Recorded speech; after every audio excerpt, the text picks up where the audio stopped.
得到天意嘅客家贡献奖嘅14個得獎人，對組的得獎，佢哋處在指導公約和疏導傾聽，咪加重嘅對客家嘅使命感，同時佢哋咪鼓勵後生嘅愛強下俾客家來付出。接過重點嘅種草，就係得到嘅傾聽，也開嘅客家從嘅使命。對組的得到客家貢獻獎，得獎人出係動強嘅公用，也對客家疏導措施指導當安慰。對人客家人來講，希望做些人有些嘅鼓勵嗬，本大家來講嘅，對隻客家嘅族群來講嘅，也有提升一個信心嘅一個作用啊。前輩透過去現行嘅時代，為客家文化求發展。現下經歷開放多年嘅社會，大家還記得愛等年後生嘅，也希望本後生人有客家島發展嘅機會。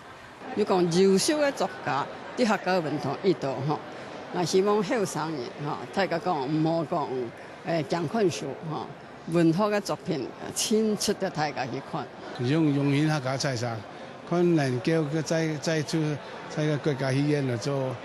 我哋寫劇本啊，俾啲後生去做。現在嘅後生也係太咧，做什麼做咧？對未來嘅方向，對眾人講，得到獎知道當歡喜，也感受到壓力，為要求自家繼續為客家加油。得到獎啊，非常歡喜，並唔係講啲學業結束，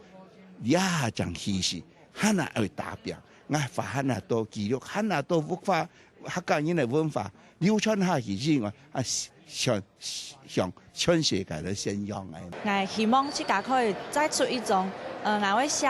記下書，改好堂有個簡單新年嘅創嘅童謠，係都希望用一種嘅方式來